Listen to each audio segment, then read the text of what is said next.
Buenos días, República Dominicana. Aquí estamos para pasar revista de lo que pasó. Saludos a mi compañera Rosana Barrera, que por razones personales no puede estar con nosotros, por lo menos en este momento. Y bueno, muchas informaciones en el fin de semana, como siempre, pero una que ha removido parte de nuestra historia. Y por supuesto se trata de la muerte lamentable de doña Dedé Mirabal, única sobreviviente de las hermanas Mirabal, cuando fueron asesinadas aquel 25 de noviembre de 1960. Una familia con una historia de luchas y enfrentamientos a la tiranía trujillista, que por supuesto esa muerte nos retrotrae a nosotros a esa historia, a esa parte tan nefasta, negra de nuestra historia bastante reciente. O sea que el país todo está de luto ante el fallecimiento de doña Dedé Mirabal.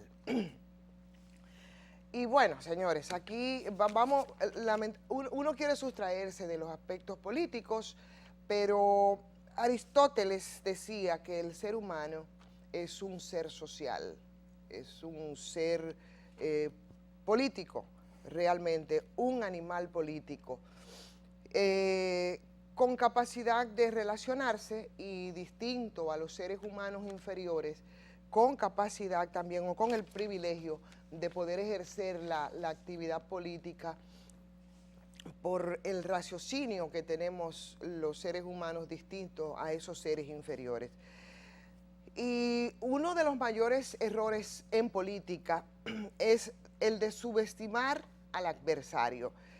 Esos errores son mucho mayores cuando se trata de un adversario que, como el Partido de la Liberación Dominicana, concentra una gran cantidad de poderes.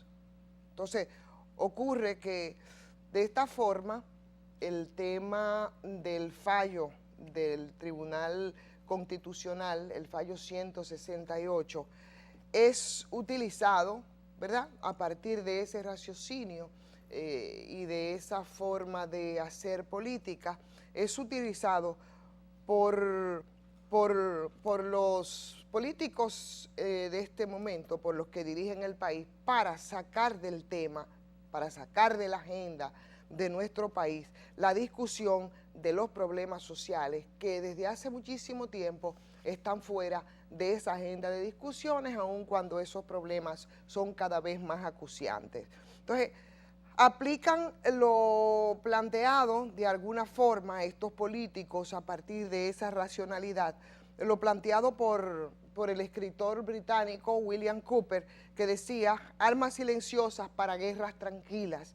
Y eso es un poco lo que nosotros estamos viviendo en este momento con el recurso que siguen utilizando nuestros políticos. Es decir, que se aplican esos conocimientos, ¿verdad?, que nos diferencian de los seres inferiores para divertirnos a nosotros, entre comillas, como dice la gente, para darnos un poco de pan y para darnos un poco de circo, y luego nos ofrecen el supuesto remedio a esas enfermedades que ellos han contribuido en gran manera a que nos estén afectando, con el método del problema de reacción, problema, reacción y solución. O sea, es lo que nos aplican: problema, reacción y solución. Y con eso, bueno, pues nos entretienen y nos tienen más o menos adormecidos a todos. Con este problema de la sentencia, el gobierno de nuestro país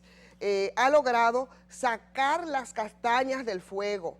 Ha logrado el presidente Danilo oxigenarse frente a los problemas que nosotros tenemos y desarrollar entonces sus estrategias políticas. Eso es lo que ha ocurrido. O sea, esa sentencia 168 ha venido como anillo al dedo,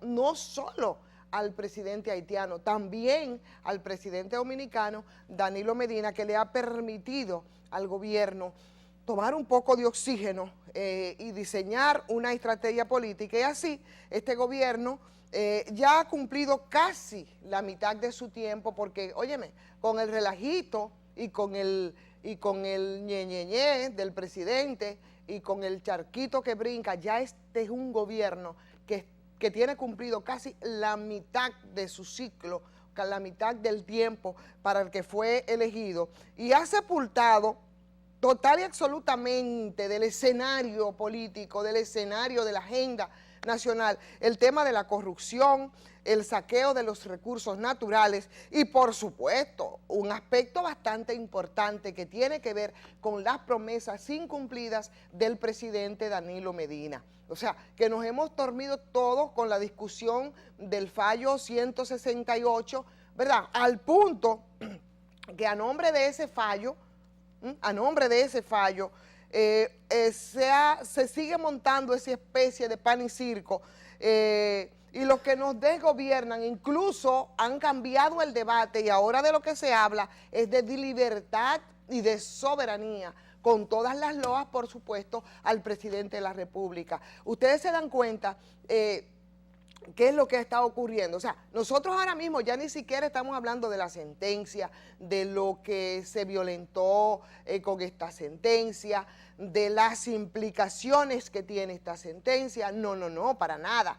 Nosotros estamos hablando, nos estamos viendo el espaldarazo que se dio a los que emitieron esa sentencia de parte del presidente de la República. Ahora lo que tenemos nosotros es una especie de héroe nacional. Danilo Medina es una especie de héroe nacional. Entonces nos ha sacado definitivamente de la agenda todo lo que son los problemas sociales y nos ha impuesto, ¿verdad?, su propia dinámica, nos ha impuesto su propia estrategia en nombre de ese animal político al que se refería Aristóteles cuando decía que nosotros somos unos animales sociales, ¿verdad? Y que esa capacidad de razonar diferente de los animales inferiores, bueno, pues nos hacían entonces a nosotros, nos permitían el ejercicio de la política, que lo ha hecho muy bien Danilo Medina, pero lo ha hecho en el sentido de entretenernos para diseñar esas estrategias que se están llevando a cabo en este momento, sacando todos los temas que realmente nos están afectando, y imponiendo su propia dinámica al punto de que, bueno, aquí ya no estamos hablando de un presidente de la República, sino de un héroe, ¿verdad?, de un héroe nacional, y aquí de lo que se habla es de independencia y de soberanía, y yo quiero saber cuándo han estado aquí amenazadas la soberanía y cuándo ha estado amenazada la independencia de nuestro país. Y si ha estado, y si en algún momento ha estado amenazada, no es precisamente por esa situación que nosotros estamos discutiendo en este momento. Entonces, a mí me gustaría muchísimo como que nosotros reflexionáramos en ese sentido. ¿Qué ha pasado aquí, por ejemplo, con lo que fue la primera amenaza, el primer discurso de campaña, cuando asumió el poder de Danilo Medina? O sea, ¿qué es lo que ocurrió entonces aquí con esa denuncia que se hizo del hoyo fiscal? No, aquí estamos hablando de soberanía, aquí estamos hablando de independencia, en nombre de esos pronunciamientos. Y efectivamente la estrategia ha sido esa: problema, reacción, solución de parte del gobierno. Entonces nosotros estamos, se aparece ahora con una solución a unos problemas que no es tal. Entonces todos los demás problemas sociales los hemos dejado nosotros de lado. Aquí no se habla de otra cosa, aquí el país está perfectamente, porque nosotros estamos simplemente concentrados nada más y nada menos que en la sentencia, el discurso del presidente Medina en el marco de la cumbre de la CELAC, que por cierto, eso pasó sin pena ni gloria, no solo en nuestro país, sino en América Latina entero, porque claro está, Estados Unidos ha jugado su papel y la gran prensa ha dado la respuesta que tenía que dar, ¿verdad?, de subestimar y de ignorar lo que fueron las resoluciones. Pero bueno, ahí de lo que se ha hablado es de eso. Entonces estamos frente a una especie de héroe con todos los problemas que nosotros seguimos enfrentando, más o menos huérfanos de soluciones en muchos aspectos, o en la mayoría de los aspectos, con algunas excepciones. Domingo, buenos días. En este lunes, que es 3 de febrero, iniciamos el segundo mes de este año. Sí, buenos días. Qué pena que yo no supe que tú estabas sola, porque hubiese venido encantado a acompañarte. Pero estás aquí, Mira, todavía hay sí, tiempo. sí, todavía hay tiempo, Así todavía hay es. tiempo de compartir contigo este escenario. Y compartir las reflexiones que tú haces, que es cierto que el tema, que el discurso pronunciado por el presidente ha adquirido una relevancia que muchos dominicanos podrían considerar excesiva, pero el hecho de que también 9 de cada 10 dominicanos, probablemente, o a lo mejor estoy exagerando, pero sin exagerar, 7 de cada 10 dominicanos aprueben ese discurso, significa que los dominicanos estaban ansiosos de escuchar la voz de alguien en que se sintiera representado frente a un ambiente de agresión que durante muchos años se ha venido construyendo contra República Dominicana a partir de sus relaciones con Haití y de la anomia que ha caracterizado esas relaciones y sobre todo la incapacidad que ha mostrado el gobierno dominicano para defender su verdad frente a tantas mentiras que se han lanzado contra el dominicano y contra el gobierno dominicano en el marco de la relación con Haití, porque ciertamente muchos guardias, muchos generales que por ahí andan preñados de dinero, han hecho negocios con generales haitianos y con funcionarios haitianos utilizando como mercancía al haitiano. Es cierto que son sobreexplotados en República Dominicana en condiciones que ya no son aceptables en el mundo en esta época, porque en otra época era considerado como normal. Es cierto todo eso, pero también es, ahí al lado de todas esas verdades hay que poner un paquete de mentiras. Las mentiras de que los haitianos son perseguidos por su color en República Dominicana, por el color de su piel, o la mentira de que son los únicos sobreexplotados aquí. El dominicano pobre es tratado igual que el haitiano pobre, y el haitiano rico es tratado igual que el dominicano rico. Los haitianos ricos y de poder en República Dominicana son gente de poder, aunque tengan la piel negra. Los haitianos pobres son excluidos en República Dominicana, aunque tengan la piel blanca. Entonces yo creo que en todo ese análisis, por justicia hay que incorporar esos elementos, porque, y también me parece que hay que agregarle otro poquito. Es cierto que aquí no ha sido resuelto ningún problema.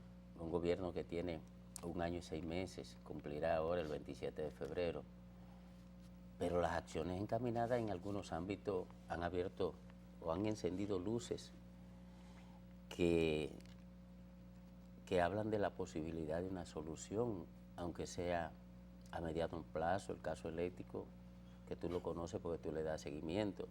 Dice el presidente Medina que en el 16 la crisis eléctrica será un triste recuerdo del pasado, y yo como que creo eso. Yo lo creo, y no es un exceso de confianza, sino porque los pasos que se están dando conducen a ello. No a corregir cosas que tú has denunciado, por ejemplo, la capacidad de fraude de los generadores, pero sí a impedir que sean recurrentes estos fraudes, como ha sido desde 1999. Desde el 1999, cuando se llevó a cabo la capitalización. Yo creo que son pasos muy buenos en dirección a la solución de la crisis educativa, lo que ha comenzado a hacer el presidente Medina. Y creo que en el ámbito, por ejemplo, de la salud, el hecho de que el presidente Medina no le entregue el nuevo oncológico al grupo que dirige la Plaza de la Salud, eso habla bien también. ¿Por qué? Porque el grupo que dirige la Plaza de la Salud quiere salud para la élite, ha demostrado que nada más quiere salud para la élite. Entonces no pueden entregárselo el oncológico a gente que lo que quiere es salud para la élite, porque estamos profundizando la exclusión y la brecha entre ricos y pobres si lo hacemos así. La solución de la barquita, que es un símbolo, yo no creo que resuelva el problema de todos los pobres, pero es un símbolo claro de que el gobierno puede hacer cosas en favor de los pobres, revolucionando su vida de manera integral. Entonces, yo no sé, a mí particularmente me gusta lo que ocurrió a partir de ese discurso y me gusta estas cosas que está haciendo el presidente Medina para enfrentar determinadas áreas de crisis de la sociedad. Yo, bueno, tú sabes, estoy haciendo un ejercicio, ¿verdad? De tranquilidad. Sobre todo porque yo traigo la tranquilidad y yo lo estoy haciendo con mucha tranquilidad. Entonces, me acusan permanentemente de la euforia. Pero eso es bueno. Esa euforia que es muy normal y muy natural entre nosotros los sureños, y eso tiene toda una explicación antropológica y sociológica, ¿eh? Eso no es casual. Con relación, por supuesto, al temperamento tranquilo de los norteños, gente con sus soluciones, con todas sus soluciones a la mano, hasta la tierra es fértil. Nosotros lo peleamos todo y así nos expresamos cotidianamente, también en el tratamiento de los temas, más no por eso pues somos poco objetivos en nuestro punto de vista, o por lo menos no decimos lo que nosotros creemos en realidad. Pero bueno, a propósito del discurso del presidente Medina, efectivamente, como bien tú dices, mentiras y verdades, pero hay mentiras que parece ser que en medio de esta necesidad que tú planteas, y este encandilamiento también que nosotros tenemos, que no nos deja a veces ver la realidad. Bueno, hubo mentiras que eran elementales en este escenario, pero que no nos vamos a quedar solo en él. En medio de, por supuesto que sí, de toda esta anomia moral, pero no es una anomia moral nada más con relación al tratamiento del tema haitiano, sino una anomia moral frente a todos los problemas que nosotros tenemos aquí, parecería, ¿no? Como una especie de abajamiento colectivo, por decirlo de alguna forma, frente a todo. Entonces, eso, hay una especie de ese encandilamiento que no nos deja ver, y yo creo, efectivamente yo creo que aquí se está utilizando, volviendo a parafrasear a ese escritor inglés, a Cooper, con el asunto ese de las armas silenciosas para guerras muy tranquilas. Entonces, es lo que está ocurriendo. Nosotros tenemos ahora en el escenario, por ejemplo, la discusión del pacto por la educación. No sabemos cómo va a terminar todo. Lo cierto es que parecería, Domingo, que es una guerra que hay entre sectores del que el empresariado en el que el empresariado está jugando un papel determinante para administrar esos recursos del 4%. Y yo no estoy ni siquiera hablando de que hay una actitud cuestionable en el sentido de no querer hacer las cosas de parte del gobierno, pero recuerda que son muchos los sectores que intervienen, por ejemplo, aquí, y estoy viendo las cosas con ojeriza, y viendo a ver cuáles serán los resultados, porque lo cierto es que hay un sector, que es el sector empresario, que es permanentemente poder en nuestro país y del que no se pueden tampoco distanciar los gobiernos, que está jugando un papel que a mí no me parece tan interesante. Por ejemplo, hay preguntas que yo me haría, te la haría a ti, que conoces el tema. ¿Por qué, si Agripino Núñez Collado es el que dirige el CES, en este caso se está haciendo desde la oficina prácticamente de planificación, desarrollo y esa cosa larga que dirige Temístocles Montá, quien por cierto está muy activo en campaña? Porque Temo Montá... ¿Por qué? Porque Temo Montá la expresión, es la puerta que ha tenido el gobierno del presidente Fernández, y parece que ha continuado en el gobierno del presidente Medina, para garantizar la entrada al empresariado, porque todo el mundo sabe... Y con eso se viola la ley, porque el CES no es casual, o sea, el CES no es una casualidad, sino que tiene normas, leyes, y se está violentando con esto. Temo decidió, mi amigo Temo, que lo conocí cuando tenía un pensamiento más liberal. Me parece verlo en la oficinita que teníamos en Color Visión, aquellos tiempos, ¿recuerdas? Sí. Cuando tú trabajabas para Mundo Visión y yo con Uchi Loren hoy mismo, sí, que él iba y se sentaba, espero a domingo, increíble, me parece verlo, sí, así es. Pero mi amigo Temo. Pobre, cuando él era pobre. Yo no sé si él ha acumulado fortuna, no sé. No sé, tengo, pero no tengo información. Pero no es el mismo brillito, de entonces y ahora, y me parece verlo. Pero eso es normal, en el poder, el poder pero esa no es la discusión. El poder adiciona un brillo. Ahora, no, esa no es la discusión realmente. Se convirtió en los 9 años, en los 16, ¿cuántos son? 12 años. El presidente Fernández se convirtió en el defensor del neoliberalismo, en el defensor de las políticas que excluyen, en el defensor de las políticas que construyen privilegios para los de arriba. Eso se convirtió en eso y en ese tenor ha estado actuando de manera permanente. Yo lo lamento, y lamento incluso hasta tener que decirlo, pero si yo estoy aquí tengo que hacer acopio de un respeto fundamental a la verdad para que la gente respete el programa.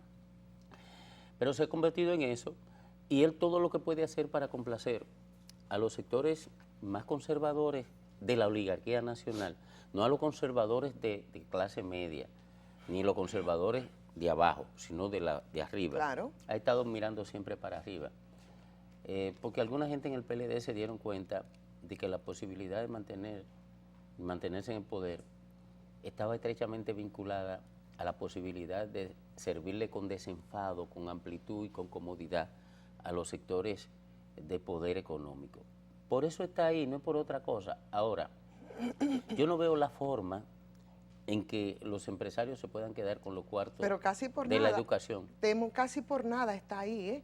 O sea, en una violación al cese. Entonces, esas son las cosas que, y dejo que desarrolles tu tema, porque yo soy una señora muy decente hoy, que no está hablando así muy... Lo eres siempre. En el Lo que sentido. pasa es que si frente a la pasión con que tú abordas los temas, viene otro con pasión, se genera una comprensión, pero si el otro te comprende, tú siempre vas a dejar al otro hablar. Y yo voy a Ahora, si es con Ángel, no va a poder hablar. No, no vamos a hablar ninguno, pero yo defiendo la pasión también. Yo creo que esta es parte del asunto. Sí, pero yo creo en la pasión. Sí, yo creo en la y pasión. yo la asumo, lo que pasa es que no la asumo cuando otro aparece apasionado. Entonces, el asunto es que cómo desapasionarse cuando tú ves actuaciones como esta, cómo se está manejando, por ejemplo, el Pacto por la Educación, y eso es tratando de ver las ponderaciones que tú intentas hacer con relación al gobierno de Danilo Medina.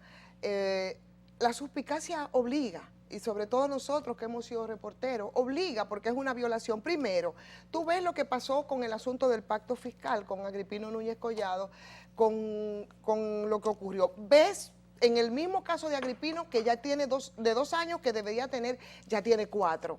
Ya tiene 4 frente al CES, debió hacer 2, ¿correcto? ¿Cómo se está manejando entonces educación desde la oficina de Temístocles Montat, el pacto? Pueden haber buenas intenciones, pero todo esto te hace dudar. Entonces, cuando tienes la experiencia del pacto fiscal, que se quedó, ¿en qué? En nada. Eso está perdido. Mira, en un laberinto. Aquí es difícil que se haga un pacto fiscal, al menos que el gobierno no enseñe las garras. Igual que el pacto eléctrico. Se va a hacer porque el gobierno enseñó las garras con la planta carbón. O sea, en algún momento, y yo pienso que será en el segundo año de mandato del presidente Medina, se le enseñará las garras a quien mantienen esta estructura fiscal de parches permanentes y de insuficiencia de recursos en el Estado. Claro, el argumento es contundentísimo. Una parte del empresariado dice, bueno, pero no vamos a pagar más impuestos para que los políticos se los roben. Eso no es exactamente así, pero tiene una gran parte de verdad, porque no se roban todos los cuartos, ni todos los cuartos van a la corrupción. Hay una parte que va a la corrupción. Y se agarran de eso. Ahora, en el momento en que los políticos que administren, cierren toda la brecha de la corrupción y lo que se escape por corrupción sea muy poco, le quitarán el argumento a los empresarios. Pero mientras le quita el argumento a los empresarios, usted no puede, que es el argumento de una parte de los empresarios, de una parte, usted no puede quedarse con unos cuartos que hay que entregárselo a la sociedad para el bien común, a esa sociedad donde usted produce todos los millones de lo que usted se apropia legítimamente trabajando o ilegítimamente. Entonces, hay que darle a esa sociedad una parte de esos recursos conforme a una norma mundial, a una norma universal.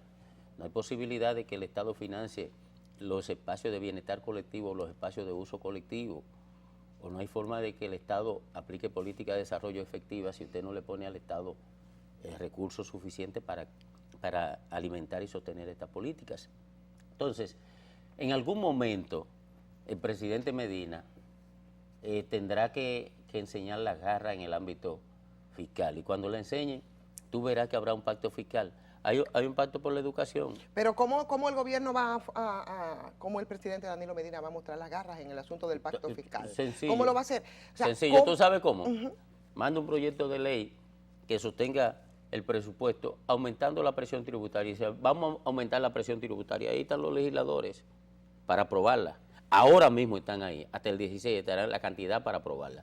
Cuando él le diga eso, entonces van a venir a discutir un pacto fiscal sostenible en el tiempo. Pero óyeme, Domingo, lo que yo pienso es que la política también de borrón y cuenta nueva, en lo formal. Esa es la parte ética. En lo formal, bueno, es una parte ética que, Sí. que ha tenido un impacto No. de tipo económico terrible. No, está bien, pero cuando digo que la parte ética no estoy descalificándola, ni reduciendo su importancia. Porque si vamos a hablar de vamos a hablar de recursos, de los recursos que el gobierno necesita.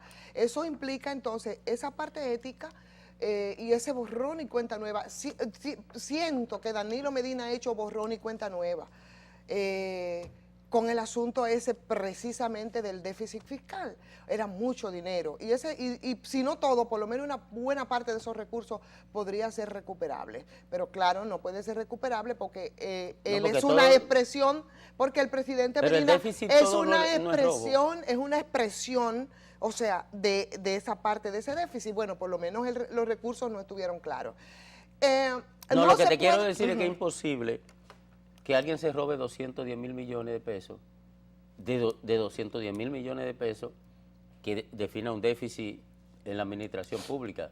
No es posible porque tú puedes decir, bueno, en el déficit hay la misma tasa de corrupción que hay en la ejecución. Entonces la incoherencia... Porque lo que hay es que se gastó más de la lo incoherencia que entonces había. es del propio Medina en su primer discurso, porque él fue quien alertó e informó a la población sobre ese déficit, sobre ese monto. Entonces eso es algo que tendría él que revisar, o cuáles eran sus intenciones, o qué es lo que pasó ahí. Sí, pero eso es verdad, eso es cierto. Ahora, yo siempre he dicho desde la Z, y creo que en algún momento lo he dicho aquí, que la principal responsabilidad del presidente Medina es gobernar y garantizar la estabilidad a su gobierno y al país.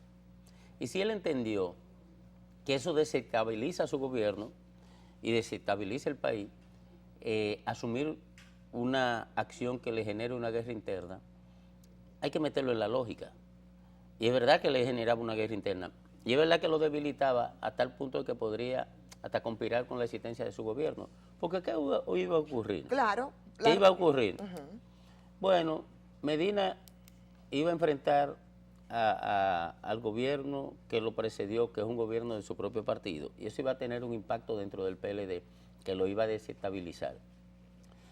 Y cuando eso ocurriera, Medina se iba a quedar como una persona con la mano arriba, desnudo en la calle, porque los propios que reclamaban con legítimo derecho y hasta con la simpatía mía, que se investigara eso y se sancionara a quien hubiese cometido alguna violación a la ley, esos mismos lo iban a dejar solo después. Y yo lo pronosticaba así, no es justificando la acción del presidente Medina.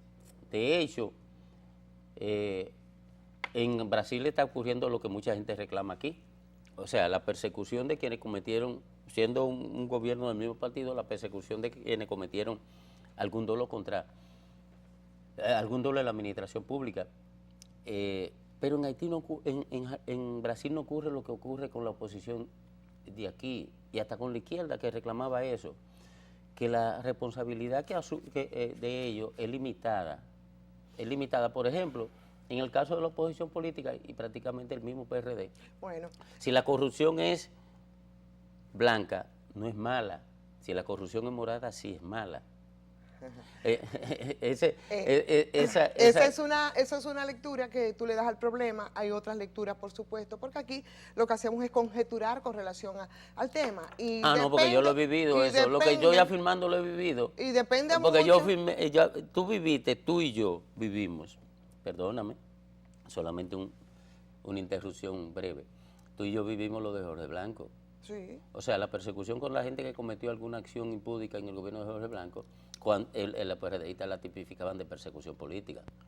Sí, pero ¿qué pasó en el tiempo? No fue persecución política. No, porque al final de cuentas, ¿quién salva a Amable? Leonel Fernández. Y Amable lo dice, yo le agradezco inmensamente. Quien lo salva de que vaya al proceso.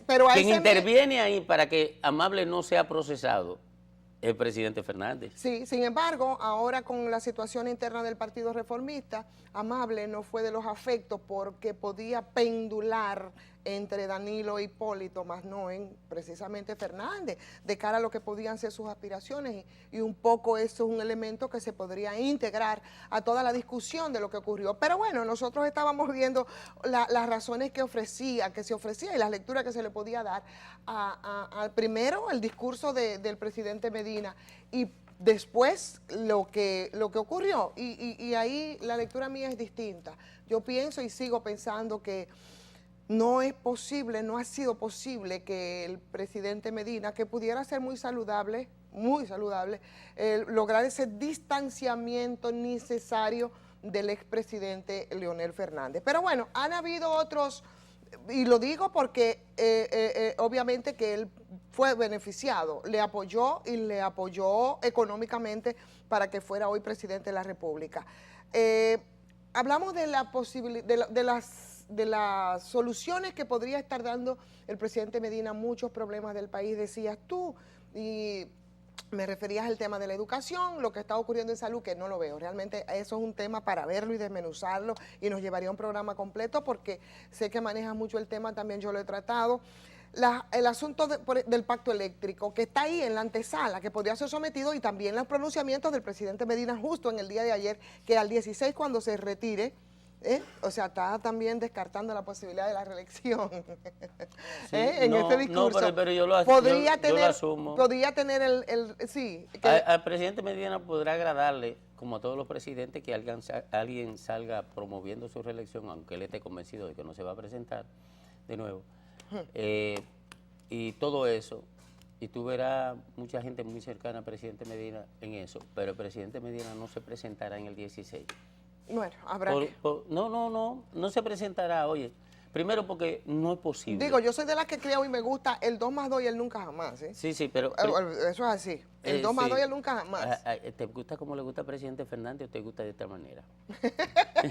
Miren, señores, venimos ahorita de domingo a domingo. De verdad que fue encantador este conversatorio con Ivonne. Y ya se le demostró que no es verdad. La gente le dice a Ivonne de que tú no dejas hablar, Rosana, no es verdad, ella deja hablar. Claro. A mí me dejó hablar. Yo me sentí muy cómodo, tan cómodo que estaba pensando que debo venir junto con ella y con Rosana tempranito. Qué maravilla. Me entusiasma la idea. Venimos con de domingo a domingo. Ustedes saben que los lunes aquí es muy apretado porque tenemos la sección económica de 3 jóvenes brillantes. Estamos por conquistar a la hija de Ivonne también. Que como psicóloga clínica dice que Dios mío, pero ¿cómo yo puedo? ¿Qué puedo hablar con estas economistas? Y por eso no se ha integrado. A lo mejor aquí los economistas necesitan mucho de tratamiento psiquiátrico porque no ha funcionado bien la economía. De manera que si metemos una psicóloga para que nos ayude con la economista, algo se sacará positivo para la sociedad. Pero de todas maneras, yo le pronostiqué que eso iba a ser un éxito. Esa sección, ya comienzo a recibir las respuestas y es muy buena la que recibo. Pero hoy está muy saturado el programa porque venimos con el conversatorio que semanalmente sostenemos con Domingo Contreras. Viene también el tema de migración, vienen Dagoberto y Valentín Medrano también. Bueno, nos vamos a la pausa y venimos de una vez con Domingo.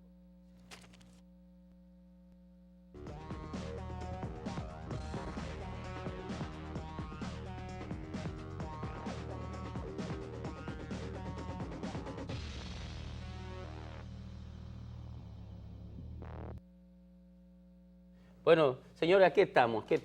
Nosotros normalmente sostenemos un programa paralelo al que realizamos, ¿verdad? Pero uno es en la pausa y otro en vivo. Buenos días, ¿cómo están?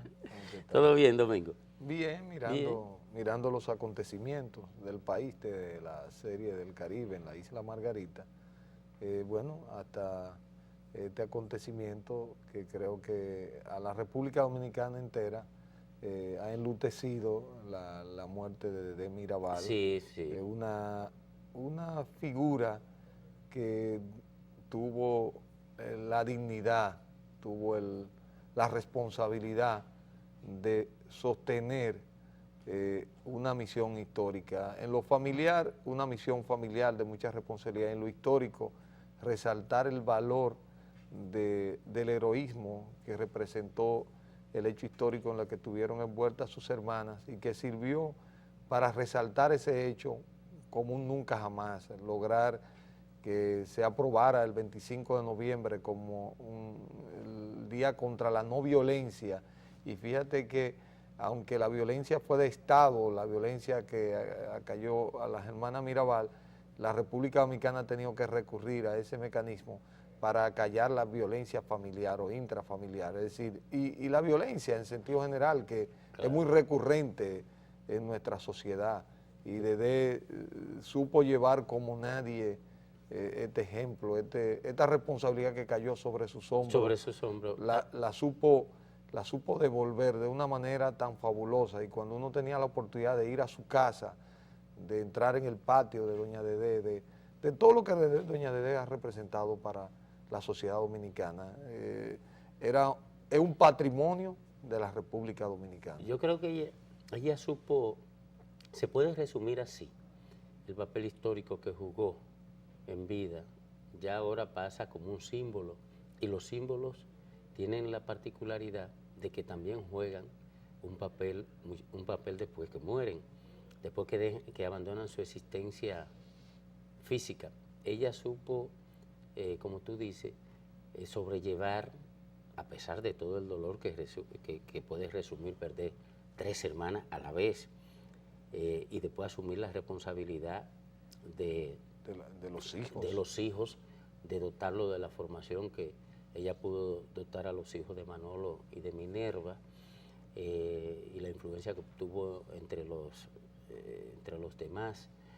Supo llevar, y eso se puede resumir así, con un alto sentido de dignidad y de responsabilidad histórica, el legado que le dejaron sus hermanas, y que le permitió proyectar en el tiempo el valor de ese legado, tanto en elementos tan pequeños como el hogar, su hogar, que pudo ser siempre un punto de peregrinaje para recordar lo que dejaron, como decían los más viejos, las muchachas, a ella y a su padre y a sus demás parientes. Y bueno, ahí está el producto, por lo menos 2, Jaime David y Minú, y naturalmente que nosotros, además de compartir la tristeza con ellos, pues nuestra solidaridad será permanente por los vínculos tan cercanos que hemos tenido siempre con Jaime y con Minú, y al pueblo dominicano, que pierde una de sus mujeres más dignas.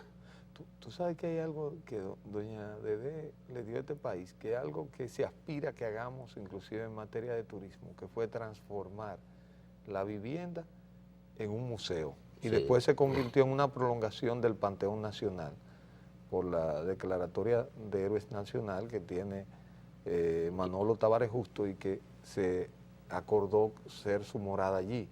Y aquello se ha convertido en ese centro, quizás uno de los lugares más visitados como museo, y siempre se ha pedido que la República Dominicana tiene que hacer una museografía activa. Yo creo que doña Dedé también en ese sentido ha dejado el legado de cómo algo que estuvo hecho para vivir, para la vivienda de una familia, se transforma en un lugar para la educación. Desde lo simple fue haciendo todo un proceso y fue transformando aquello, de modo que doña Dedé, como tú lo señalas, ese legado, ese patrimonio del pueblo dominicano. Miren, señores, yo le decía a Domingo, antes de entrar al aire, le hablaba de la educación, de la importancia del Pacto por la Educación, la importancia de la focalización que ha adquirido la educación en este año y medio, como objeto de políticas públicas, como objeto de financiamiento de Estado, y lo que significa para para el futuro que ya por una acción de Estado no solamente se haya importantizado la educación, sino que se esté contribuyendo a crear la conciencia de la importancia activa, porque teníamos una conciencia pasiva de la importancia de la educación, pero ahora estamos asumiendo una conciencia activa de la importancia de la educación. Yo te estaba comentando de un debate que he estado viendo alrededor de la educación, ya no solo para la República Dominicana, sino, y fíjate que es un debate con una propuesta práctica de un joven de origen hindú que vive en los Estados Unidos, no creo que llegue a 30 años, debe andar rondando por esa edad, y hoy se le considera entre los 100 hombres más influyentes del mundo por este planteamiento que él ha hecho. Y él mismo dice, mi planteamiento no es popular, no le gusta a los muchachos. Él dice, debemos cambiar el tema de las vacaciones y de la forma como se hace la educación actualmente. El aula se hizo hace 200 años que tenemos el mismo modelo de transmisión educativa. Cuando cambiaron las herramientas, la educación debe ser más personalizada, el proceso educativo se debe dar en la casa y el aula debe ser el centro de tarea. ¿Por qué? Porque ¿Ha invertido? Sí, él dice, ¿por qué? Porque ya los instrumentos de acceso a la información, toda la computadora, que sobre todo que puedan bajar costos, permite que cada estudiante dentro del programa de la asignatura pueda llevar su propia velocidad. El aula a veces se convierte para un grupo de alumnos en un lugar aburrido porque todos los alumnos no pueden llevar el mismo ritmo. Y dice, el homogenizar el aula, todos los alumnos de la misma edad, no se corresponde con el estado natural en que se transmiten los conocimientos. Cuando se comenzó a construir el aula real del conocimiento, que era en la tribu o en la vivienda, hay personas de diferentes edades que van intercambiando no solo su conocimiento, sino también su experiencia. Entonces él dice, es que tenemos que hacer este cambio y pueden haber muchachos con diferentes edades en un aula y todos no tienen que estar en el mismo ritmo, cada uno va llevando su ritmo. Entonces dice inclusive, estas aulas pequeñas, construidas, hay que cambiar esas aulas en el que hay como un estuche a hacer un nuevo diseño arquitectónico más abierto, más hermoso, porque el aula no debe ser el lugar donde hay una persona que está emanando conocimiento para que otros lo reciban. No, el conocimiento ya está en las redes, hay un programa que guía ese comportamiento y el profesor lo que es un conductor de ese proceso, en el que él también va a aprender, porque hay alumnos que van a llevar informaciones y experiencia que él no la tiene y él también la debe también ser parte de eso. Entonces, pero ¿qué es lo grandioso de este muchacho? Que él ha creado unas redes de este proceso que tiene más de 60 millones de usuarios en Estados Unidos y varias partes del mundo, porque él ha diseñado el sistema que él está planteando para convertirlo en una realidad. Y naturalmente que este sistema es aplicable universalmente en aquellos escenarios donde haya homogeneidad en el vínculo del individuo con la tecnología informática. O sea, en el subdesarrollo no es aplicable totalmente y habría que definir cuál es el mecanismo de convivencia de los dos modelos para que no construya inequidad. Pero tú sabes que inevitablemente quizás no va a haber una sola agenda educativa, o digamos, tú no vas a poder llevar homogeneizarlo siempre, que va a tener que tener unos grupos que te vayan accesando a estas posibilidades, porque si hoy, ciertamente, y se habla con mucha frecuencia, tú tienes que hay que competir a un nivel más global, tú tienes obligatoriamente, tú no le puedes quitar la oportunidad de nuevas innovaciones en este campo educativo a segmentos que tú puedas incorporando, porque también el acceso ya a estas herramientas que se han diseñado, unas herramientas ya a bajo costo, que también el gobierno pudiera adquirirla masivamente. Claro, asumir el mecanismo de financiamiento para que se pueda aplicar y reducir la brecha. También es una responsabilidad de Estado que está ahí, que se cumple a media, pero está ahí. Mira uno de los planteamientos que él dice que no es popular, el tema de las vacaciones. Él dice, ¿cómo surgieron las vacaciones de verano? Porque el mundo era una comunidad rural y en el verano se cosechaba. Había que ir a ayudar a cosechar el café, la papa, el arroz. En todo el mundo a nivel global, la juventud tenía un papel vital en la actividad productiva de incorporación de ayuda en las viviendas, y ciertamente los que nacimos en el campo sabemos que nosotros éramos parte de la actividad productiva. Dice, pero es que ahora los muchachos entran en verano, pero la sociedad se ha ido haciendo fundamentalmente urbana, y esos meses los muchachos se rezagan, la escuela se cierra, cuando debería haber, él dice, deberíamos rediseñar las vacaciones de manera diferente, pero 3 meses juntos no es conveniente para el proceso educativo, inclusive para la actividad del... Pero si al que trabaja, que hace un esfuerzo físico agotador, lo que se le dan es 15 días al año, ¿por qué al estudiante hay que darle 3 meses? Por eso él dice que es un planteamiento que choca, pero también él dice, si la educación se convierte tan atractiva como él la imagina,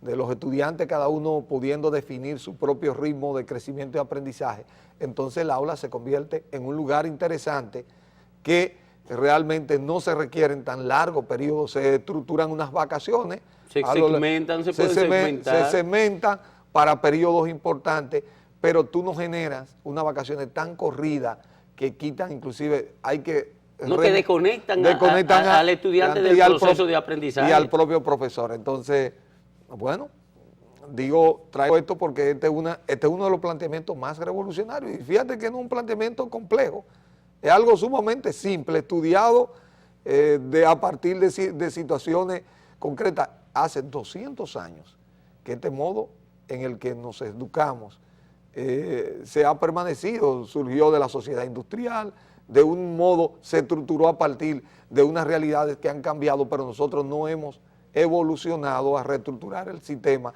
a las nuevas herramientas y a unas realidades en las que el mundo se ha hecho más urbano.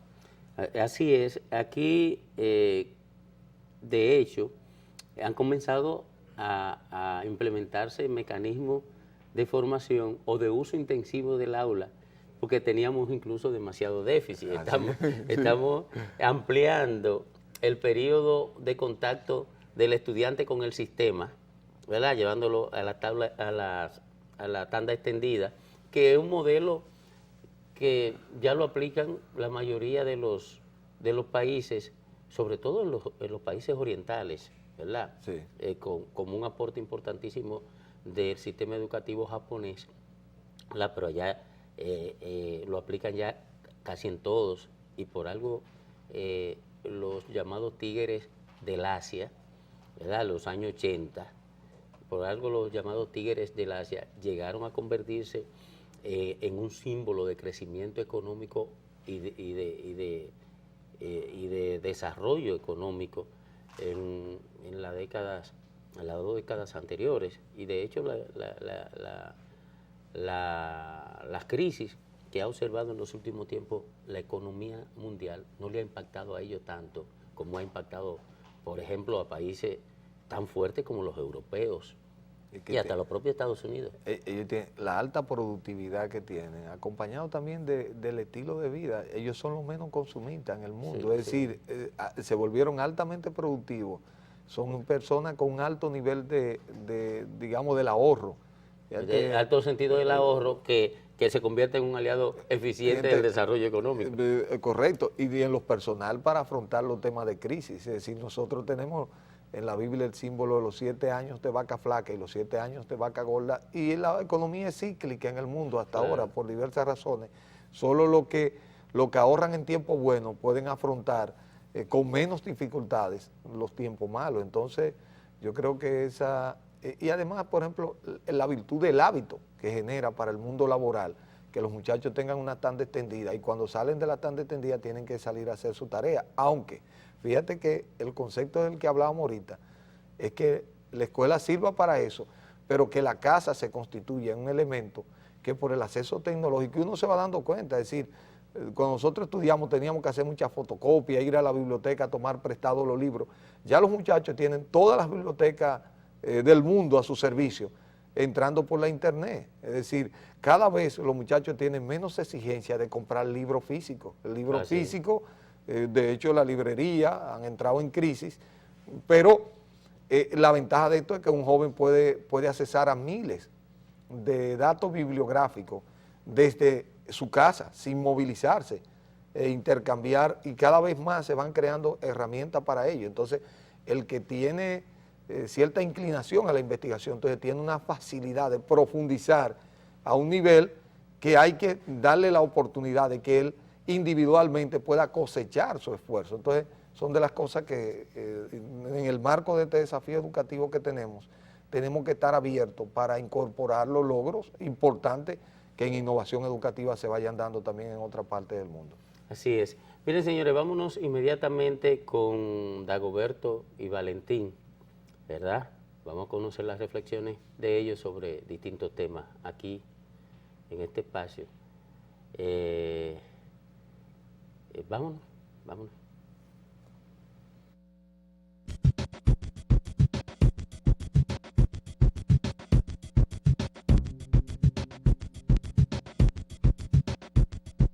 Seguimos con este espacio, Lo que pasó, el programa producido, conducido y dirigido, orientado por Domingo Páez para esta cadena televisiva, Teleradio América, líder en comentarios y líder en noticias. Una trágica noticia que enlutece a todo el pueblo dominicano, indefectiblemente de banderías políticas, indefectiblemente de creencias, indefectiblemente de la asunción de posiciones respecto a diferentes temas que de cierta forma contraponen a los dominicanos. Es el hecho de que murió lamentable y luctuosamente doña Dedé Mirabal, la única sobreviviente de las 4 hermanas Mirabal, ella con menos compromiso en su momento con respecto a la lucha en contra del tirano, pero siempre apoyando a sus hermanas, y es un ejemplo de candor, de amor, de comprensión y de tolerancia. Es una de las grandes heroínas también de nuestro lar nativo, y nosotros también tenemos que hacer causa común necesariamente con todo el pueblo dominicano que debe estar llorando la muerte, la pérdida, la partida de esta gran dama, de esta gran mujer, de esta mujer historia de la República Dominicana. No, y como tú dices, y ya decíamos fuera de cámara, Valentín, que todos los segmentos de este programa y de todos los programas de hoy, en la mañana, en la tarde y en esta semana, se hablará de la muerte de doña Dedé. Yo tengo y tengo que decir que yo lamento realmente la pérdida, la muerte de doña Dedé, porque la primera vez que yo fui a la región del Cibao, a ese lado del Cibao, fue precisamente a la casa de Dedé Mirabal, siendo yo compañero de estudio en INTEC de Jaime David Fernández Mirabal. Jaime y yo éramos compañeros de aula y nos sentábamos juntos, en el lado izquierdo Jaime, en medio yo, y en el lado derecho de los bancos del INTEC Rafa Antún. Entonces la primera vez que me invitaron al Cibao fue Jaime David, tenía un Toyota Celica marrón, nunca se me olvida. Y nos fuimos, y estaba Orlando, y estaba Víctor García Santo, que vivía de ahí, conozco ahí mismo, compañeros todos nuestros, y entonces hicimos visita a Salcedo, Conuco, Ojo de Agua, Tenares. Yo no conocía nada y me sorprendía con esa tierra tan fértil. Y claro está, ese fin de semana me quedé en la casa de Dedé. Igual después Jaime, Pedro Tavera, Jaime, Víctor, José Brea del Castillo, toda esa gente después entonces desfilaron por mi casa en Duvergé.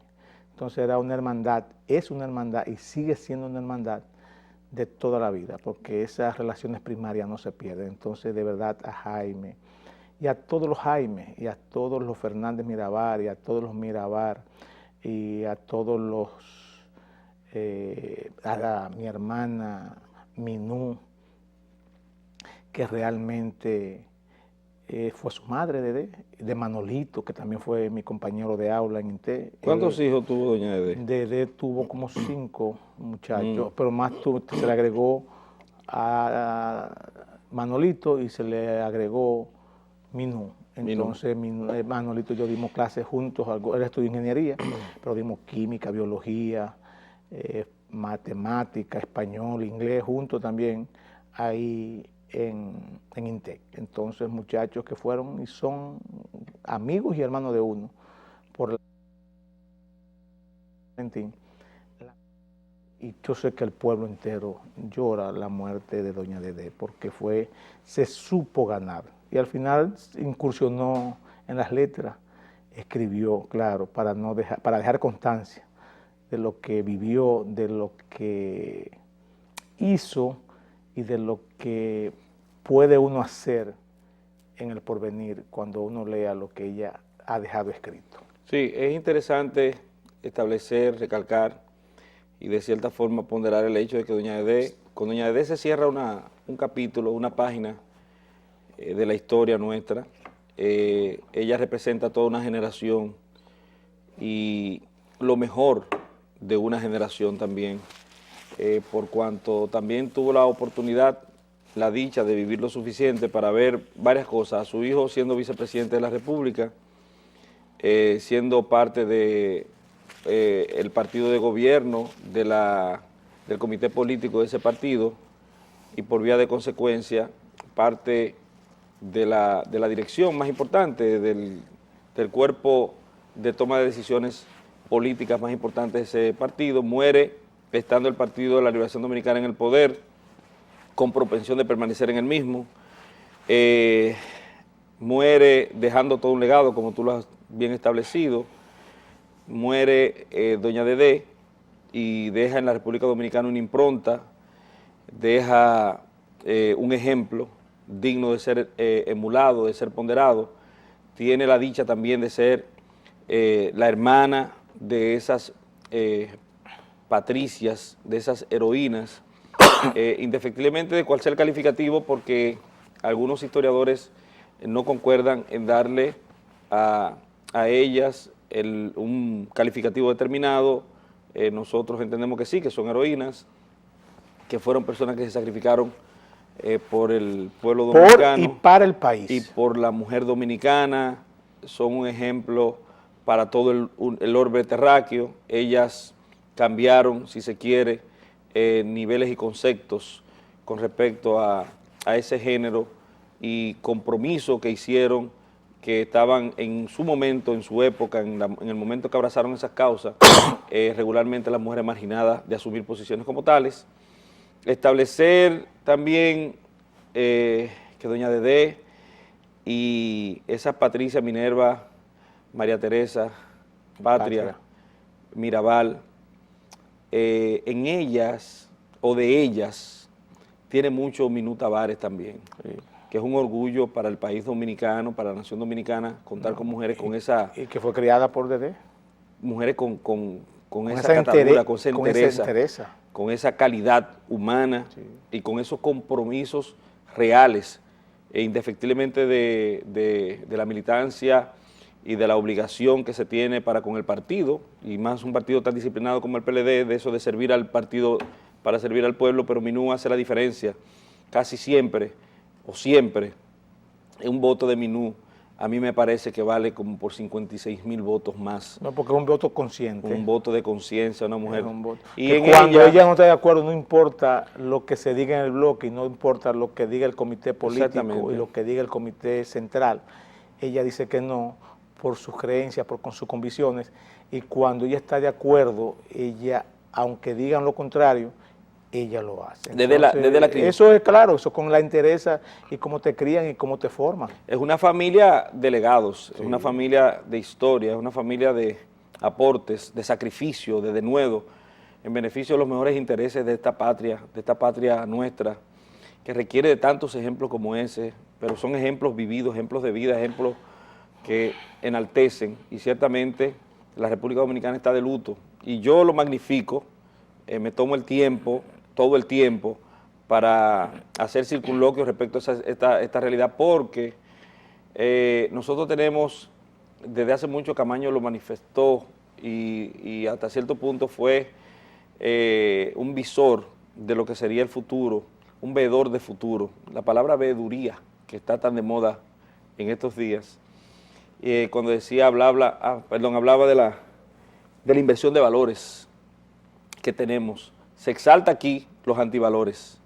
Entonces, gente como Dede, que son realmente valores, son un discurso ejemplar en su vida. Tú lo veías y lo viste, claro, el accionar de ella. Claro, entonces hay que recalcar y retomar y volver. Por eso decimos que el pueblo dominicano debe sentirse de luto, debe vivir su luto y debe dolerle, demostrar el dolor y sentir el dolor que se debe tener por una pérdida tan sentida, tan luctuosa.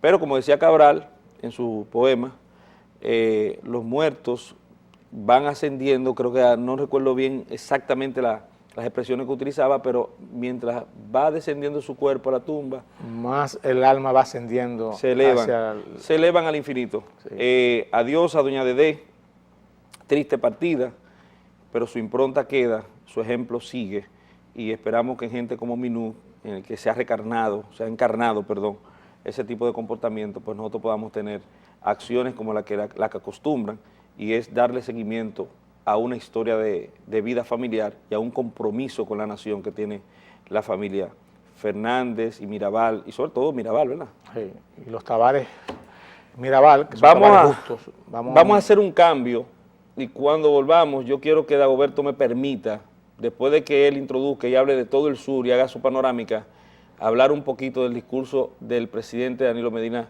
ante el CELAC. Nos vemos ahora.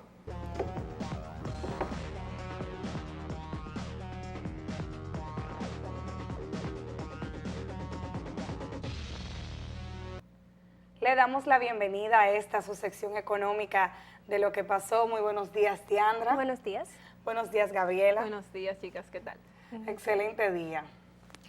Bueno, y como ustedes saben, la semana pasada estuvo el director general de Impuestos Internos, Guarocuya Félix, informando que no se negociarán en base a chantajes los reclamos que han realizado pequeños comerciantes. Destacó el papel que ha jugado la Asociación de Comerciantes de Santiago, con quienes firmó un acuerdo y estableció los términos que se iban a llevar a cabo en este proceso de instalación, de implementación de impresoras fiscales. Bueno, y recordemos que las impresoras fiscales en principio se requieren para empresas que tienen ingresos superiores a los 7.8 millones de pesos o compras superiores a los 30 millones. Y sin embargo, a pesar de que en ese sentido está dirigido a medianas o grandes empresas, son los pequeños comerciantes que se encuentran, claro, en el límite de este ingreso y por ende entran dentro de las empresas que deben utilizar las impresoras fiscales. Son los quienes han cesado sus operaciones en reclamo a la DGI para que amplíe el plazo o elimine la utilización de estas impresoras, que lo que buscan es poder ampliar los controles tributarios. Exacto, sobre todo las compras que son en efectivo en todas las empresas. En principio se está ejecutando en empresas más grandes, pero lo que se quiere que en un futuro ya todas las empresas puedan utilizar este servicio. Bueno, y a propósito de ese tema, eso nos lleva a reflexionar y nos lleva a pensar, ¿por qué hay personas que prefieren actuar, prefieren trabajar sin regulación? ¿Por qué para muchas personas es más atractivo trabajar o operar vamos a decir, por la izquierda, en vez de ir conforme a la ley? Y bueno, hoy vamos a analizar un tema que se aplica bastante a la República Dominicana y que es a propósito de la publicación por una organización internacional llamada Transparency International. Ellos publican todos los años lo que se conoce como el Índice de Percepción de la Corrupción.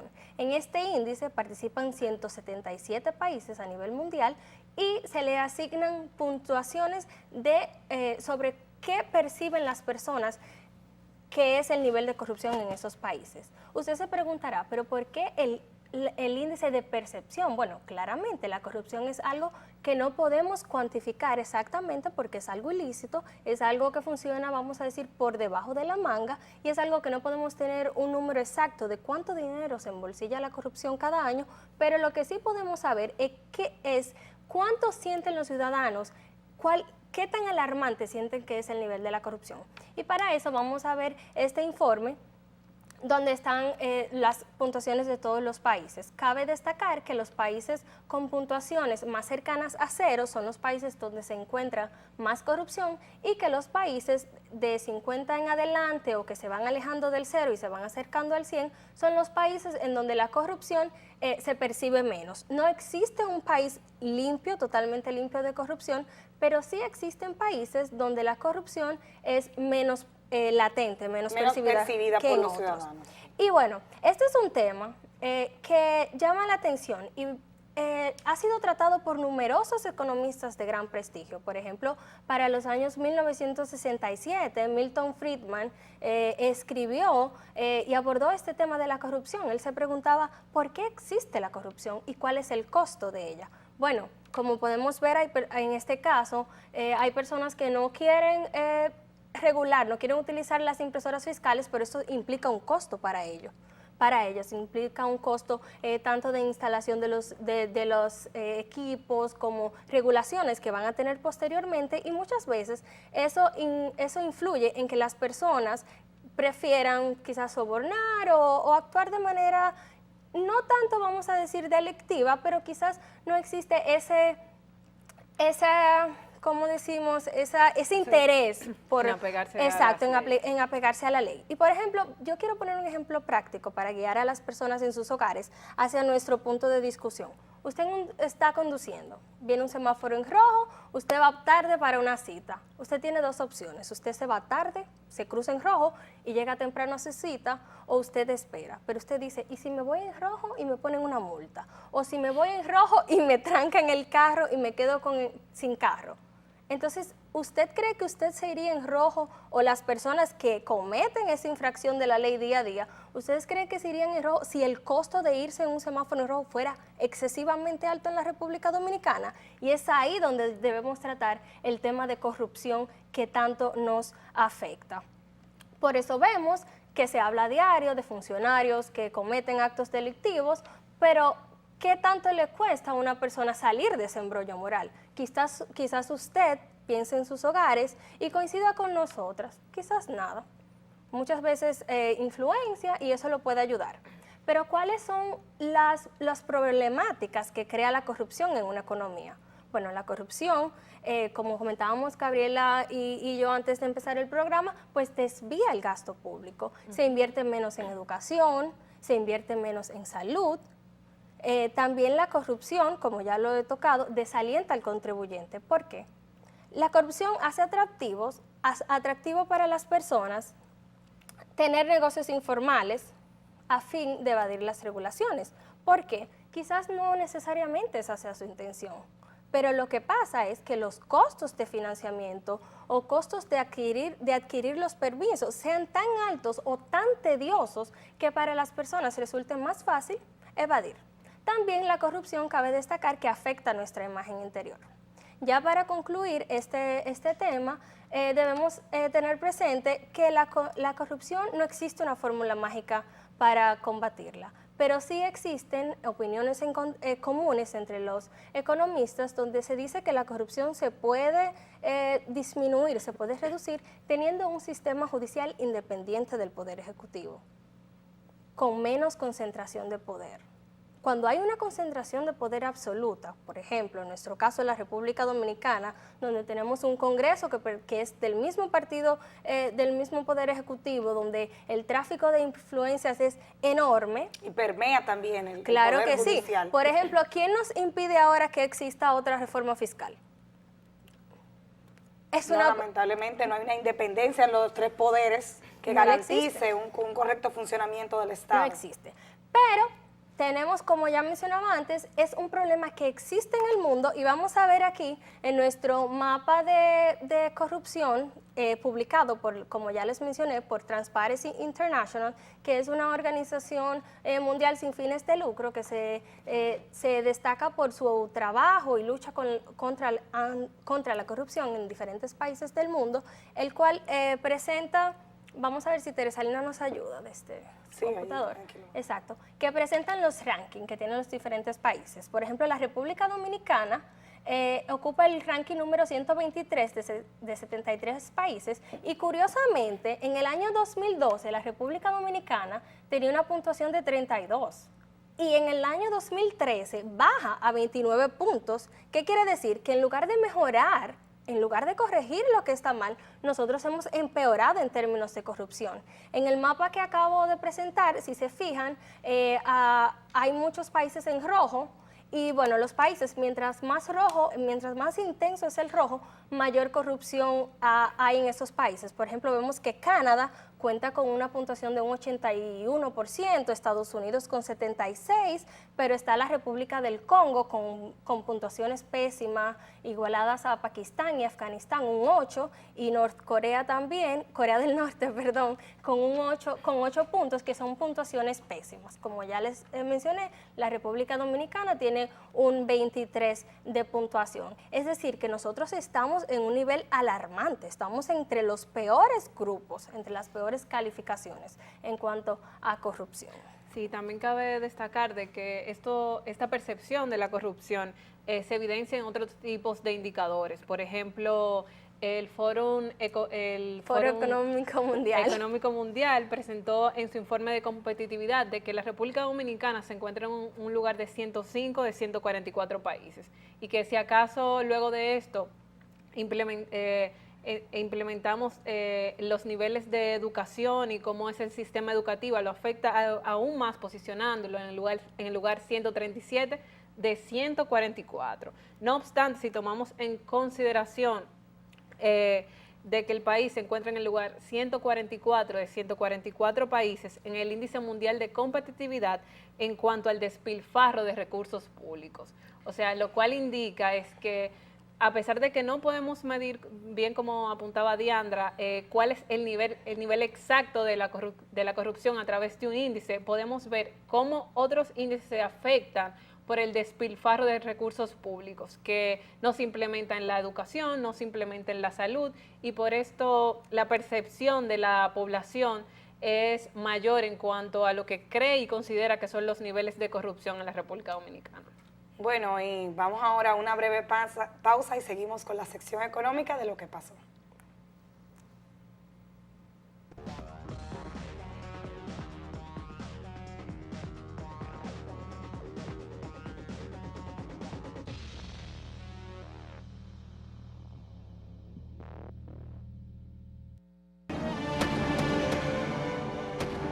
Este año la fuerza, la unión y el amor del pueblo dominicano llevaron a nuestro país a la conquista de su primer título mundial.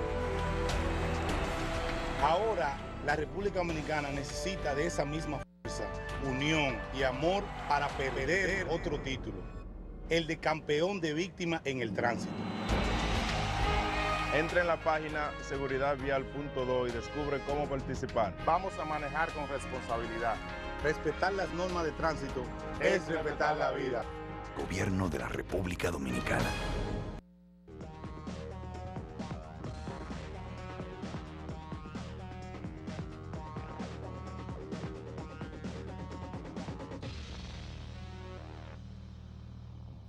Bueno, amigos televidentes, estamos de vuelta aquí en su sección de economía y ya que estamos tratando los temas sobre los índices económicos y todo esto, la República Dominicana anuncia de que se incorpora al índice de responsabilidad social, el cual se llama Indicarse y es una herramienta de autoevaluación de las empresas para conocer cuál es el nivel de desarrollo de la responsabilidad social en estas.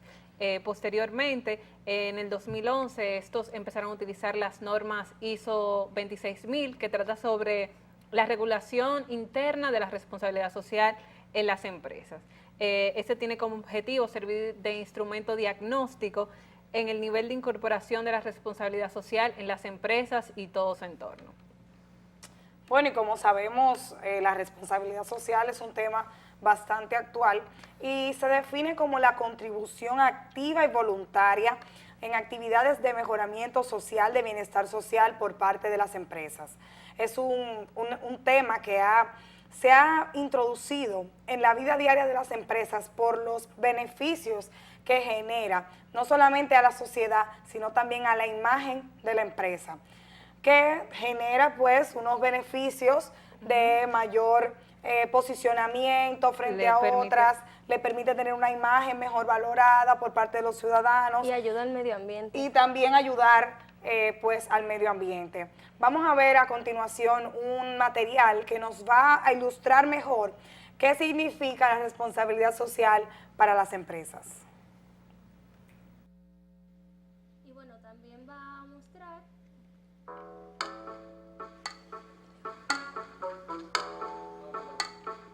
esta empresa, aparentemente como cualquier otra, nos muestra desde dentro una realidad que la hace ser una empresa como pocas. Porque ha descubierto que preocupándose por el medio ambiente, tiene mayores oportunidades de éxito en el mercado.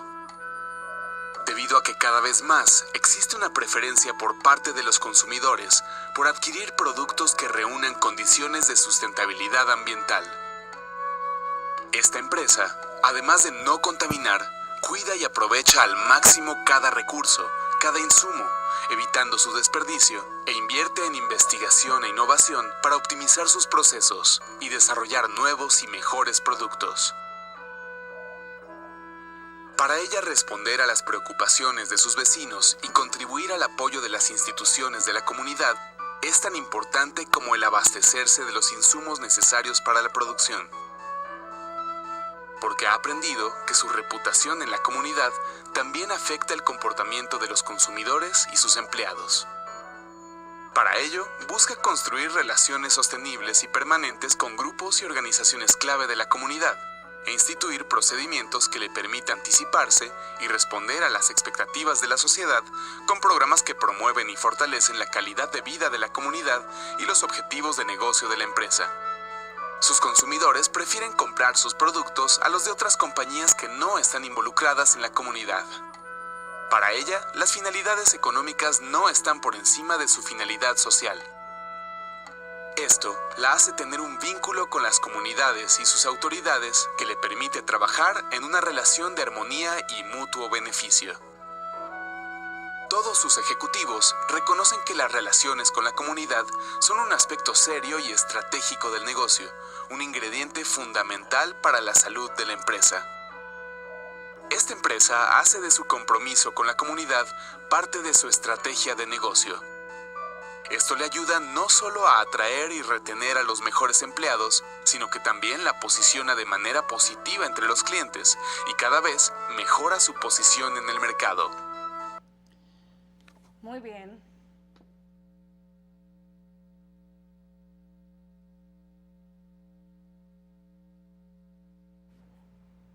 Bien, y con el material recién observado creo que nos da una buena idea de lo que es la responsabilidad social empresarial y lo importante que es para la República Dominicana, pues ahora tener el cálculo de este índice que se llama integrarse. En este tema me traigo a reflexión el siguiente aspecto, y es que nosotros como nación estamos bajo un marco de Estrategia Nacional de Desarrollo y de plan plurianual que contempla aspectos desde dónde el gobierno invertirá los recursos en los próximos 4 años, y bueno, en la Estrategia Nacional de Desarrollo ya viéndolo desde un plazo hasta el 2030, hasta cuáles son las partes, cuáles son las zonas del país, cuáles son las obras que son relevantes y prioridades para el gobierno. ¿Qué pasa con la responsabilidad social empresarial? Si bien es cierto que es una contribución voluntaria por parte del sector privado, debemos de aunar esfuerzos para que, como tenemos un plan de nación, pues puedan integrarse estos aspectos de inversión social, de inversión pública. O sea, nosotros si tuviéramos alguna institución que pudiera, no es limitar cuál es el monto en el que una empresa invertirá los recursos en responsabilidad social empresarial. No es limitarlo, sino más bien dirigirlos para que podamos tener el cumplimiento de objetivos como nación. O sea, tener aunados tanto los esfuerzos privados como los esfuerzos públicos. Por ejemplo, bajo este esquema que tenemos actual de que las inversiones no están realizadas de una manera conjunta, vamos a tener aspectos que no evalúa, por ejemplo, el sector privado al momento de invertir. Para estos planes se llevaron a cabo estudios regionales que definen, mira, socialmente lo que hace falta es una presa. Aquí se hizo un estudio, se vio que realmente la prioridad de ese sector era una presa y una empresa de ese mismo sector quiere hacer una inversión, pues entonces con ese plan que se ha generado, pues esos recursos irían a una gran, a una institución donde pudiera invertirlos aunados con el esfuerzo público. Actualmente tuve una experiencia personal y fue que una empresa privada de la zona construyó aproximadamente 6 canchas deportivas para los sectores que estaban en el entorno de la empresa, de las labores de la empresa. ¿Y qué sucede? Que la población de ese sector, los niños realmente no juegan básquetbol. O sea, realmente los niños lo que juegan es fútbol, porque es una localidad fronteriza y está muy influenciada con la cultura pues, de nuestro hermano país, Haití. Entonces, realmente los niños no aprovecharon esa estructura que una empresa, entender, o sea, como realmente una inversión, una gran inversión social que fue de ampliar la capacidad de entretenimiento de los niños de la zona. Entonces, me parece que este tema de responsabilidad social, ya que es un tema que no tiene muchos años de vigencia en nuestro diario vivir, tanto por parte de las empresas como de los ciudadanos, sería bueno que se tome en cuenta lo nuevo del tema para instalar una institución que pudiera al menos asesorar a las empresas de cuáles son las inversiones que algunas localidades requieren. Entonces, yo creo que con este tema termina la sección económica de lo que pasó, esperando verle de nuevo el próximo lunes.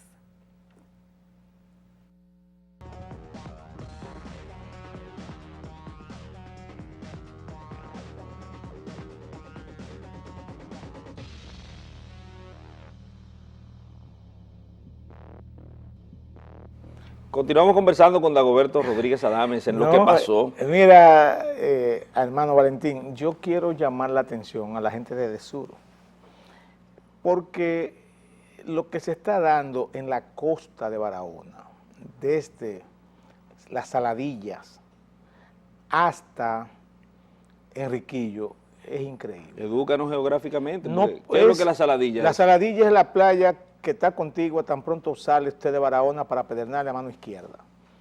Y entonces ahí siguen un grupo de pueblecitos, Juan Esteban, Bauruco, Ciénega, El Arroyo. Yo tengo una casa por ahí. ¿En Barahona? Sí, 14 kilómetros después de Barahona, en Bauruco. Están dando, yo estuve este fin de semana ahí, dan 17 horas de apagón. Eso es injusto. Hablé con un amigo de Edesur y lo que me alega el amigo es que por ahí no se paga luz, la gente no paga luz. Sí, pero no se paga luz, pero yo pago 8,000. Dagoberto Rodríguez Adames, mañana, martes o miércoles, tiene que pagar 8,000 de luz de ahí, 8,000 y algo. Entonces, yo no puedo pagar la java que otro burro se comió. Entonces, yo lo que le voy a pedir, por favor, a sugerir a la gente de Edesur que hagan lo mismo desde Saladilla hasta Enriquillo, lo mismo que han hecho en Paraíso, no mentira, lo que han hecho, mentira, estoy equivocado, es desde Saladilla hasta Paraíso. Entonces yo lo que voy a pedir a la gente de Sur que hagan lo mismo que están haciendo o que hicieron en Enriquillo, que hicieron en Juancho, que hicieron en La Colonia y que hicieron en Oviedo.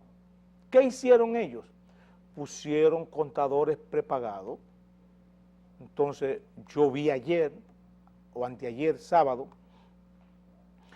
en Oviedo, que el contador le avisó a donde yo estaba que le quedaban 6 horas de luz. ¿Qué hizo esa persona? Mandó a comprar una recarga de 500 pesos y se la puso al contador. Ya ella sabe que tiene luz hasta que los 500 pesos se consuman, entonces el contador vuelve y le dice, tipo los teléfonos prepagados. Una recarga como los teléfonos. Es igualita. ¿Y quién la vende? Para allá hay oficinas, hay centros, sí, y hay colmados que tienen la recarga para la luz en Juancho, en Oviedo, en Enriquillo, en la colonia de Juancho, entre Charco y Manuel Goya. Entonces, hagan eso mismo en la costa entera. Vamos a pedir. Porque sobra la energía eólica que ha venido a resolver un problema por ahí, de maravilla a todo el mundo. Entonces, en Juancho, la colonia, Oviedo, Enriquillo, todo el mundo feliz porque tienen 24 horas de energía, y entonces, si se le va es porque usted quiso, porque no compró la recarga para su consumo. Así que yo le pido a la gente del sur que hagan eso en la costa de Barahona completa, que nos pongan contadores prepagados para uno comprar su tarjeta y comprar su recarga y poner su energía, y así no se va. La suerte es que la gente de sur no son maliciosos y posiblemente ellos te hagan, como dicen los muchachos ahí en el corifeo, te hagan coro, por cuanto regularmente lo que se hace cuando hay contradicciones desde el punto de vista político en una administración es que te la pone más difícil, pero eso no va a ser así,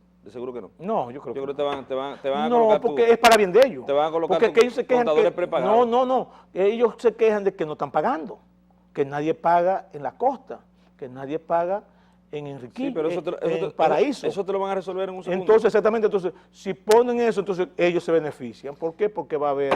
Usted dijo que iba a hablar del discurso del presidente Daniel. Sí, no hay duda de que tenga cuidado lo que ha te va a decir para que el cardenal de Jesús López Rodríguez yo tengo la dicha de ser un miembro ferviente de la Iglesia Católica que tiene un salvoconducto para referirse a los temas que contrastan de los intereses del cardenal y hacerlo, si se quiere, sin crear escozor, ni en la Iglesia, en la Santa Iglesia Católica, ni tampoco en la máxima figura de dirección de la Iglesia. En ese sentido yo me permito muchas veces discrepar de lo que es la postura que asumen nuestra dirigencia, el cónclave.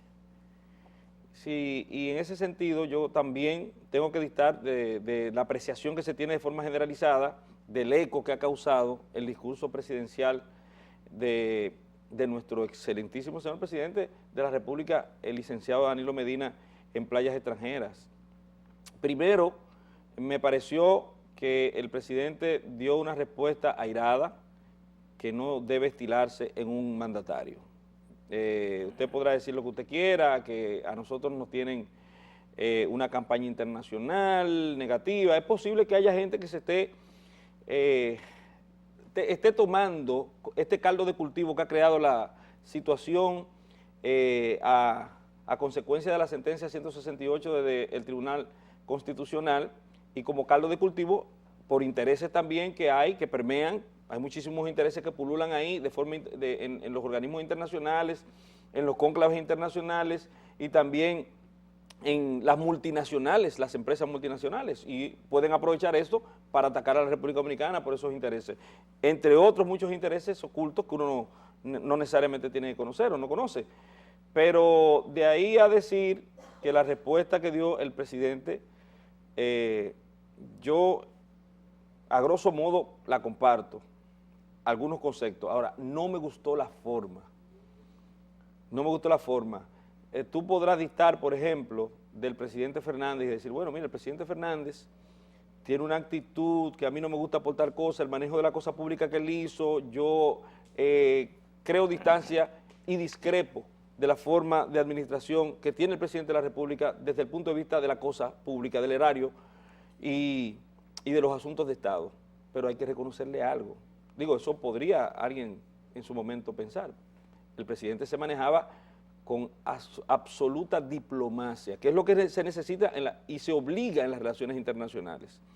Un exabrupto de este tipo... Sí, porque para eso son los cancilleres. Un exabrupto de este tipo, usted decirle a un jefe de Estado, mire, señor jefe de Estado, usted gobierna en su país, que yo gobierno en el mío. Óyeme, es populista. lo van a aplaudir aquí. Yo lo dije. Pero no es una forma correcta, porque en las relaciones internacionales, en las relaciones diplomáticas... Tiene que privar la diplomacia. Hay un discurso que es obligado, que parece cuando usted está enamorando a una muchachita bonita, que a usted le encanta, entonces usted tiene que usar sus mejores palabras, sus mejores formas. Y no es verdad que ese discurso del presidente Medina, indefectiblemente el contenido, yo creo que la forma lo mata. Claro que se hizo un discurso para la República Dominicana, porque se sabía que la República Dominicana estaba mirando esa reacción del presidente de la República, que lo debió decir, pero de una forma diferente. Él debió decirlo, porque ¿qué le cuesta decir?